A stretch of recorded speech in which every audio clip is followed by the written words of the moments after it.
Hello everyone, एक बार फिर स्वागत है आप सभी का अपने यूट्यूब चैनल पर। तो फ्रेंड्स, जैसा कि आप थंबनेल पे देख ही चुके हो, आज हम डिस्कस करेंगे जीके के कुछ इंपॉर्टेंट क्वेश्चंस जो मेनली आपको आगामी एचपीयू बीएड एंट्रांस 2023 के एग्ज़ाम में ये क्वेश्चंस आपको काफ़ी हेल्पफुल साबित होंगे।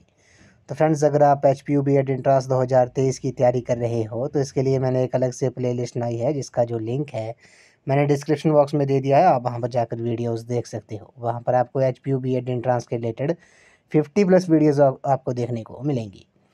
तो फ्रेंड्स, जैसा कि आपको पता है कि पिछले कल ही एचपीयू द्वारा एक नोटिफिकेशन निकाली गई है, जिसमें अब आपका जो एग्ज़ाम होगा एचपीयू बीएड एंट्रांस, वो अब 31 मई 2023 की बजाय 15 जून 2023 को कंडक्ट किया जाएगा। तो ये आपने याद रखना है, अब आपका जो एग्ज़ाम होगा वो 15 जून 2023 को होगा। तो फ्रेंड्स, वीडियो को शुरू करने से पहले अगर आप चैनल पे पहली बार विजिट कर रहे हो तो चैनल को सब्सक्राइब भी जरूर कर दें। अगर आपने इससे पहले मेरी वीडियोस नहीं देखी है तो आप प्लेलिस्ट में जाकर वीडियोस देख सकते हो। आप मुझे इंस्टाग्राम पर भी फॉलो कर सकते हो, जिसका जो मैंने आईडी का जो लिंक है, इंस्टाग्राम आईडी का जो लिंक है, वो भी मैंने डिस्क्रिप्शन बॉक्स में दे दिया है। आप सुजेशंस वगैरह देना चाहते हो तो कमेंट सेक्शन या इंस्टाग्राम पर मुझे सुजेशंस दे सकते हो। तो फ्रेंड्स, वीडियो को शुरू करते हैं। सबसे पहले हम बात करते हैं संविधान के निर्माण के बारे में। यहाँ से एचपीयू जो है वो एक या दो क्वेश्चन तो पूछ ही लिया जाता है। जैसे पिछली बार क्वेश्चन पूछा गया था कि भारतीय संविधान की प्रस्तावना में कितनी बार संशोधन हुआ है, तो आपने याद रखना है केवल एक बार ही संशोधन हुआ है भारतीय संविधान की प्रस्तावना में। तो फ्रेंड्स, अब संविधान के निर्माण के बारे में थोड़ा डिटेल में डिस्कस कर लेते हैं। यहाँ से क्वेश्चन पूछे जाते हैं। तो भारतीय संविधान का जो निर्माण करने वाली संविधान सभा का जो गठन है वो जुलाई 1946 में कैबिनेट मिशन की संस्तुतियों पर किया गया था। कब किया गया था? जुलाई 1946 में। संविधान सभा की जो पहली बैठक थी वो 9 दिसंबर 1946 को संपन्न हुई थी, ये आपने याद रखना है। मुस्लिम लीग ने संविधान सभा की पहली बैठक का बहिष्कार किया था। इस प्रथम बैठक में ही डॉक्टर सच्चिदानंद सिन्हा को सर्वसम्मति से संविधान सभा का अस्थायी अध्यक्ष चुना गया था। ये आपने याद रखना है। क्वेश्चन अगर आपसे पूछ लिया जाए कि संविधान सभा का जो प्रथम अस्थायी अध्यक्ष जो था वो कौन थे, वो डॉक्टर सच्चिदानंद सिन्हा थे। 11 दिसंबर 1946 की बैठक में डॉक्टर राजेंद्र प्रसाद को सभा का स्थायी अध्यक्ष चुना गया। तो 11 दिसंबर 1946 की बैठक में डॉक्टर राजेंद्र प्रसाद को सभा का स्थायी अध्यक्ष चुना गया था। डॉक्टर राजेंद्र प्रसाद, आपको पता है, स्वतंत्र भारत के ये प्रथम राष्ट्रपति थे, ये आपने याद रखना है। उसके बाद हम बात करते हैं 13 दिसंबर 1946 को पंडित जवाहरलाल नेहरू ने उद्देश्य प्रस्ताव प्रस्तुत किया, जिसे 22 जनवरी 1947 को संविधान सभा ने अपनी स्वीकृति प्रदान की थी। डॉक्टर भीमराव अम्बेडकर की अध्यक्षता में संविधान सभा की प्रारूप समिति की स्थापना जो थी वो 29 अगस्त 1947 को की गई। अध्यक्ष सहित इसके सदस्यों की कुल संख्या 7 थी, ये आपने याद रखना है। क्वेश्चन पूछ लिया जाता है कि प्रारूप समिति की अध्यक्ष सहित कितने सदस्यों की कुल संख्या थी, तो आपने याद रखना है। तो अध्यक्ष सहित इसके सदस्यों की जो कुल संख्या थी वो 7 थी। संविधान निर्माण की प्रक्रिया में 2 वर्ष 11 महीने और 18 दिन लगे थे, ये आपने याद रखना है। संविधान को बनाने में कुल कितना समय लगा था? 2 वर्ष 11 महीने और 18 दिन का समय लगा था। उसके बाद बात करते हैं 26 नवंबर 1949 को। 26 नवंबर 1949 को संविधान सभा के अध्यक्ष के हस्ताक्षर के बाद इसे पारित घोषित किया गया। भारत का संविधान 26 नवंबर 1949 को अंगीकृत किया गया था तथा 26 जनवरी 1950 को प्रथम गणतंत्र दिवस को पूर्ण रूप से लागू हो गया। डॉक्टर भीमराव अम्बेडकर को भारतीय संविधान के जनक के रूप में जाना जाता है, ये आपने याद रखना है। भारतीय संविधान के जनक के रूप में किसे जाना जाता है? डॉक्टर भीमराव अम्बेडकर जी को जाना जाता है। नवनिर्मित संविधान में 22 भाग थे, 395 अनुच्छेद थे और 8 अनुसूचियाँ थी, ये आपने याद रखना है। जब संविधान बना था तो उस समय संविधान में 22 भाग थे, 395 अनुच्छेद थे और 8 जो थी वो अनुसूचियाँ थी। वर्तमान में अनुसूचियों को बढ़ाकर 12 कर दिया गया है, ये आपने याद रखना है। संविधान की प्रस्तावना को संविधान की कुंजी भी कहा जाता है, ये आपने याद रखना है। संविधान की कुंजी जो है वो किसे कहा जाता है? संविधान की प्रस्तावना को कहा जाता है। तो पिछली बार जो क्वेश्चन पूछा गया था एचपीयू ने पूछा था कि भारतीय संविधान की प्रस्तावना में कुल कितनी बार संशोधन हुआ है, तो आपने याद रखना है प्रस्तावना में कुल 1 बार संशोधन हुआ है। तो संविधान की प्रस्तावना को संविधान की कुंजी भी कहा जाता है। उसके बाद हम बात करते हैं योजना आयोग के बारे में। यहाँ से भी क्वेश्चन पूछ लिया जाता है। तो योजना आयोग जो था, प्लानिंग कमीशन इसे कहा जाता है। भारत में योजना आयोग का जो गठन था वो नियोगी समिति की सिफारिश पर 15 मार्च 1950 को किया गया था। तो ये क्वेश्चन जो है कई बार एग्ज़ाम में पूछा गया है। एचपीयू ने ये आई थिंक 2016-17 के एग्ज़ाम में भी पूछा था कि भारत में जो योजना आयोग का जो गठन था वो किसकी समिति की सिफारिश पर किया गया था, तो आपने याद रखना है वो नियोगी समिति की सिफारिश पर 15 मार्च 1949 को किया गया। ये एक संविधानेतर संस्था थी जिसका पदेन अध्यक्ष जो है वो प्रधानमंत्री होता है। इसके स्थान पर नीति आयोग का गठन 1 जनवरी 2015 को किया गया है, ये आपने याद रखना है। अब योजना आयोग प्लानिंग कमीशन की जगह नीति आयोग ने इसका स्थान जो है वो ग्रहण कर लिया है। ये नीति आयोग की जो स्थापना है वो 1 जनवरी 2015 को की गई थी। अब बात करते हैं नीति आयोग के बारे में। नीति आयोग से भी क्वेश्चन पूछ लिया जाता है। सबसे पहले आपको पता होना चाहिए कि नीति आयोग की फुल फॉर्म क्या है। तो नीति आयोग की फुल फॉर्म है national institution for transforming India आयोग, ये आपने याद रखना है। इसका पूरा नाम राष्ट्रीय भारत परिवर्तन संस्थान आयोग है।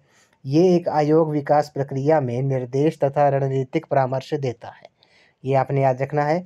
और नीति आयोग के जो प्रथम उपाध्यक्ष थे वो कौन थे, वो अर्थशास्त्री अरविंद पंगड़िया थे, ये आपने याद रखना है। इसके उपाध्यक्ष कौन थे, प्रथम अर्थशास्त्री अरविंद पंगड़िया थे। वर्तमान में राजीव कुमार इसके उपाध्यक्ष हैं, ये आपने याद रखना है। तथा सीईओ जो है वो अमिताभ कांत है। और नीति आयोग का जो अध्यक्ष होता है वो कौन होता है, वो प्रधानमंत्री होता है, ये आपने याद रखना है। नीति आयोग का जो अध्यक्ष होता है वो प्रधानमंत्री होता है। नीति आयोग के प्रथम अध्यक्ष कौन थे, तो वो नरेंद्र मोदी थे, ये आपने याद रखना है। नीति आयोग के प्रथम अध्यक्ष कौन थे, वो नरेंद्र मोदी थे। अभी भी प्रेजेंट में वो ही हैं, वो प्रथम अध्यक्ष थे। अभी प्रेजेंट में भी नरेंद्र मोदी जो है नीति आयोग के अध्यक्ष हैं। और इसके जो उपाध्यक्ष पहले उपाध्यक्ष जो थे वो अरविंद पंगड़िया थे, ये आपने याद रखना है। उसके बाद बात करते हैं संसद के बारे में। संसद से भी क्वेश्चन कई बार पूछा गया है। तो भारत की जो संसद है वो राष्ट्रपति, राज्यसभा और लोकसभा से मिलकर बनी है, ये आपने याद रखना है।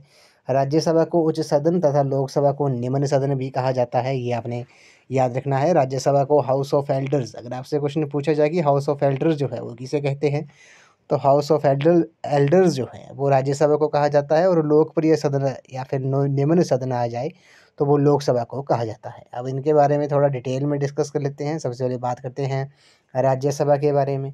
तो राज्यसभा ये संसद का उच्च सदन है। किस अनुच्छेद में वर्णन है इसका, अनुच्छेद 80 में इसका वर्णन है। राज्यों के प्रतिनिधियों से ये बनता है, पता है आपको। राज्यसभा के सदस्यों की जो अधिकतम संख्या है वो 250 है, ये आपने याद रखना है। वर्तमान में ये संख्या जो है वो 245 है, जिसमें 233 सदस्यों का चुनाव राज्यों से तथा 12 सदस्य राष्ट्रपति द्वारा मनोनीत किए जाते हैं। तो ये आपने याद रखना है। राष्ट्रपति राज्यसभा के लिए कितने सदस्य मनोनीत करता है, 12 सदस्य राज्यसभा के लिए मनोनीत करता है। और लोकसभा के लिए कुल 2 सदस्यों को मनोनीत करता है प्रेसिडेंट। उसके बाद बात करते हैं ये किस किस क्षेत्र में राज्यसभा के लिए प्रेसिडेंट जो है वो मनोनीत करता है। तो वो कला, साहित्य, विज्ञान और समाज सेवा के क्षेत्र में विशेष योगदान देने वाले व्यक्तियों में से 12 व्यक्ति राज्यसभा के सदस्य के रूप में मनोनीत किए जाते हैं। राज्यसभा के सदस्य 6 वर्ष की अवधि के लिए निर्वाचित किए जाते हैं, ये आपने याद रखना है। राज्यसभा जो है एक स्थायी सदन है, लेकिन इसके 2/3 सदस्य जो हैं वो हर 2 वर्ष बाद सेवानिवृत्त हो जाते हैं, ये आपने याद रखना है। राज्यसभा एक स्थायी सदन है, लेकिन इसके जो 2/3 सदस्य हैं वो कितने वर्ष बाद सेवानिवृत्त हो जाते हैं, रिटायर हो जाते हैं, तो वो हर 2 वर्ष बाद सेवानिवृत्त हो जाते हैं। राज्यसभा में उत्तर प्रदेश की सबसे अधिक सीटें हैं, कितनी हैं, 31 सीटें हैं। और महाराष्ट्र की दूसरी जो है सर्वाधिक सीटें हैं वो कितनी हैं, वो 19 है। और हिमाचल प्रदेश की बात करते हैं। हिमाचल प्रदेश से 3 राज्यसभा सदस्य जो हैं वो चुने जाते हैं। अब 3 राज्यसभा सदस्य प्रेजेंट में कौन कौन है ये भी आपको पता होना चाहिए। ये इंदु गोस्वामी जो है, श्रीमती इंदु गोस्वामी हिमाचल से राज्यसभा सांसद है। श्री जगत प्रकाश नड्डा जी जो है वो भी हिमाचल प्रदेश से सांसद है राज्यसभा के। उसके बाद प्रोफेसर सिकंदर जो हैं वो भी राज्यसभा सांसद हैं हिमाचल से राज्यसभा के। अब बात करते हैं लोकसभा से हिमाचल प्रदेश से 4 सदस्य जो है वो चुनकर जाते हैं। अब 4 सदस्य वर्तमान में कौन कौन है प्रेजेंट में, तो आपको पता होगा। मंडी संसदीय क्षेत्र से श्रीमती प्रतिभा सिंह जो हैं वो सांसद हैं।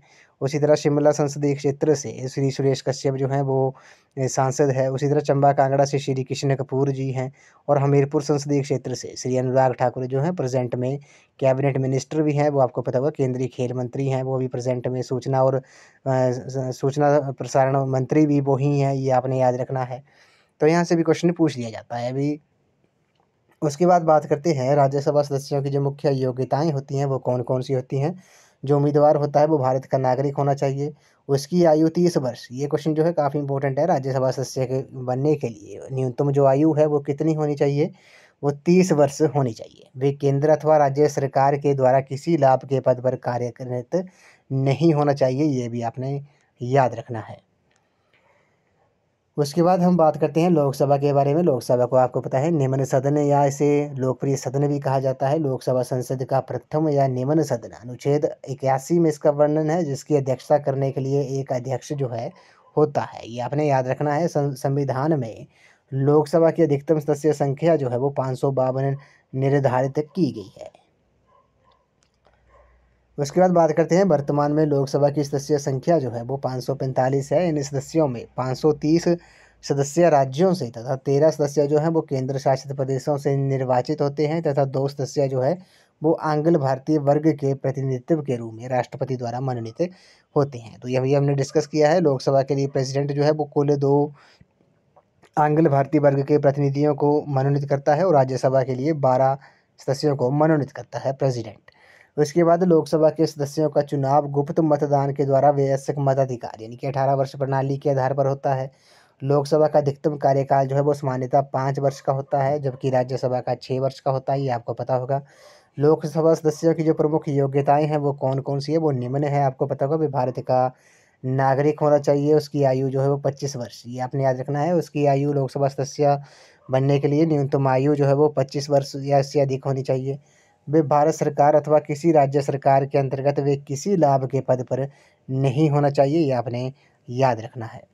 उसके बाद हम बात करते हैं भारत के जियोग्राफी ऑफ इंडिया के बारे में। भारत के भूगोल के बारे में थोड़ा डिस्कस कर लेते हैं। भारत का जो कुल क्षेत्रफल है वो 32,87,263 वर्ग किलोमीटर है, जो विश्व क्षेत्रफल का 2.42% है। ये क्वेश्चन भी कई बार पूछा गया है। क्षेत्रफल की दृष्टि से भारत का विश्व में 7वां स्थान है, ये आपने याद रखना है। भारत में 28 राज्य व 8 केंद्र शासित प्रदेश शामिल हैं, ये आपने याद रखना है। पहले भारत में 29 राज्य हुआ करते थे, लेकिन जम्मू कश्मीर को अब 2 अलग यूटीज़ में कन्वर्ट कर दिया गया है, एक जम्मू कश्मीर एक लद्दाख। तो अब भारत में कुल 28 राज्य हैं और 8 केंद्र शासित प्रदेश हैं।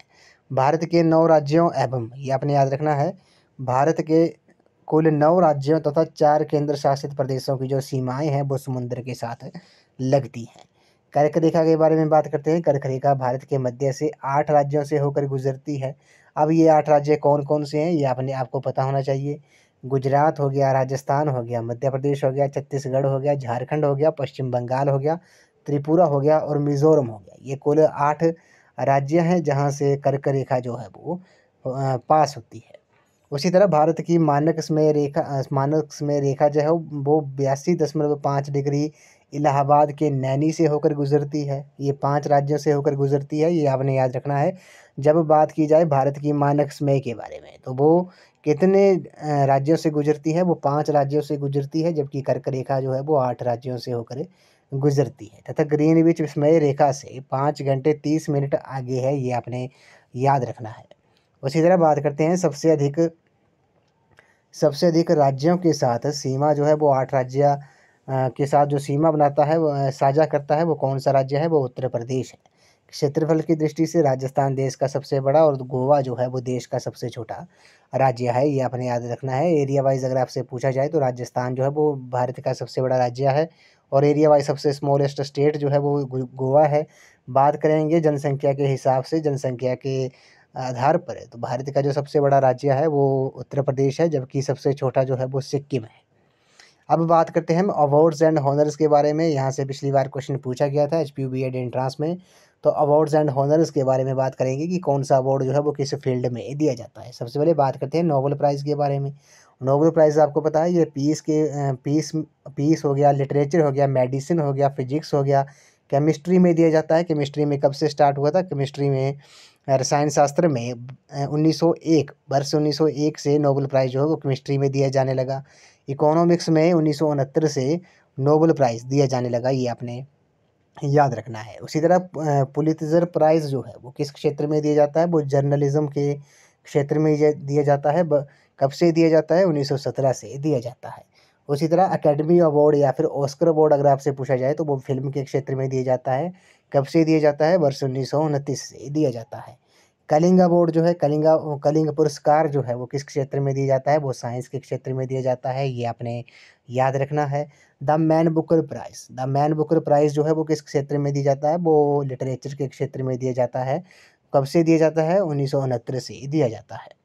उसी तरह ग्रैमी अवार्ड जो है वो म्यूज़िक के क्षेत्र में दिया जाता है 1958 से 1958 से ग्रैमी अवार्ड जो है वो दिया जाता है।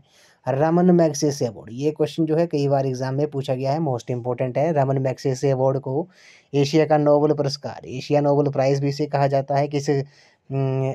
किस फील्ड में दिया जाता है? गवर्नमेंट पब्लिक सर्विस में दिया जाता है, सोशल सर्विस में दिया जाता है, जर्नलिज्म में दिया जाता है, लिटरेचर में दिया जाता है, कम्युनिकेशन एंड इंटरनेशनल अंडरस्टैंडिंग में भी दिया जाता है। कब से? 1957 से। अभी हाल ही में आपने देखा होगा 3-4 दिन पहले ये रमन मैग्सेसे अवार्ड जो है वो व्यक्तिगत तौर पर दलाई लामा को दिया गया है। ये आपने याद रखना है, क्वेश्चन ये भी पूछ सकते हैं कि हाल ही में रमन मैग्सेसे अवार्ड जो है वो किसे दिया गया है? तो ये आई थिंक 4-5 दिन पहले, 1 हफ्ता पहले दलाई लामा को व्यक्तिगत रूप से रमन मैग्सेसे अवार्ड जो है वो दिया गया है। और ये क्वेश्चन आपसे करंट अफेयर से ये भी पूछ सकते हैं कि ऑपरेशन कावेरी जो है वो किससे संबंधित है? तो आपको पता होगा सूडान में जो भी गृह युद्ध चला हुआ है, वहाँ जो भारतीय फँसे हुए हैं उनके सुरक्षित निकालने के लिए भारत सरकार द्वारा ऑपरेशन कावेरी जो है वो चलाया गया है, ये आपने याद रखना है। उसी तरह भारत रत्न के बारे में बात करते हैं। भारत रत्न किस-किस फील्ड में दी जाता है? For outstanding contribution in the field of art, literature, science and public service के क्षेत्र में दिया जाता है। उसी तरह दादा साहेब फाल्के अवार्ड जो है वो किस फील्ड में दिया जाता है? वो फ़िल्म में दिया जाता है, वर्ष 1969 से दिया जाता है। और ज्ञानपीठ अवार्ड जो है वो लिटरेचर के क्षेत्र में दिया जाता है, वर्ष 1965 से। सरस्वती सम्मान जो है वो भी लिटरेचर के क्षेत्र में दिया जाता है 1991 से। और उसी तरह बसपति सम्मान जो है वो संस्कृत लिटरेचर में दिया जाता है 1992 से। उसके बाद बात करते हैं शंकर अवार्ड जो है, शंकर अवार्ड जो है वो इंडियन फिलोसफी के क्षेत्र में, कल्चर के क्षेत्र में, आर्ट के क्षेत्र में दिया जाता है। व्यास सम्मान जो है वो लिटरेचर के क्षेत्र में दिया जाता है। कबीर सम्मान जो है वो सोशियो कम्युनल हार्मोनी के क्षेत्र में दिया जाता है। द्रोणाचार्य अवार्ड जो है वो स्पोर्ट्स कोचिंग ट्रेनिंग में दिया जाता है। कब से? 1985 से, 1985 से ये दिया जाता है। अर्जुन अवार्ड जो है वो स्पोर्ट्स के क्षेत्र में दिया जाता है 1961 से। भटनागर अवार्ड जो है ये आपने याद रखना है। अब जो क्वेश्चन हम डिस्कस कर रहे हैं ये प्रीवियस एचपीयू बीएड एंट्रांस में पूछे गए थे। जैसे भटनागर अवार्ड जो है वो किसके साइंस के क्षेत्र में दिया जाता है। धन्वंतरी अवार्ड जो है वो मेडिकल साइंस के क्षेत्र में दिया जाता है। और बोरलोग अवार्ड जो है वो एग्रीकल्चर के क्षेत्र में दिया जाता है। और अब जो हम क्वेश्चन लास्ट में डिस्कस कर रहे हैं, ये वीडियो का लास्ट क्वेश्चन है, ये पिछले वर्ष आई थिंक 2022 में एचपीयू द्वारा पूछा गया था कि डॉक्टर वीसी रॉय अवार्ड जो है वो किस क्षेत्र में दिया जाता है? तो वो मेडिकल के क्षेत्र में दिया जाता है, चिकित्सा के क्षेत्र में दिया जाता है। तो फ्रेंड्स आज की इस वीडियो में बस इतना ही। आज हमने जीके के कुछ इंपॉर्टेंट क्वेश्चन डिस्कस किए जो मेनली आपको आगामी एचपीयू बीएड एंट्रांस के एग्जाम में ये क्वेश्चंस आपको काफ़ी हेल्पफुल साबित होंगे। तो फ्रेंड्स अगर आप एचपीयू बीएड एंट्रांस की तैयारी कर रहे हो तो इसके लिए भी मैंने एक अलग से प्लेलिस्ट बनाई है जिसका जो लिंक है मैंने डिस्क्रिप्शन बॉक्स में दे दिया है। आप वहाँ पर जाकर वीडियोज़ देख सकते हो। वहाँ पर आपको एचपीयू बीएड एंट्रांस के रिलेटेड 50+ वीडियोज़ आपको देखने को मिलेंगी। तो फ्रेंड्स आज की इस वीडियो में बस इतना ही। तो आई होप आपको ये वीडियो पसंद आई होगी। तो वीडियो को लाइक शेयर एंड कमेंट जरूर कर दें। तो थैंक यू फ्रेंड्स।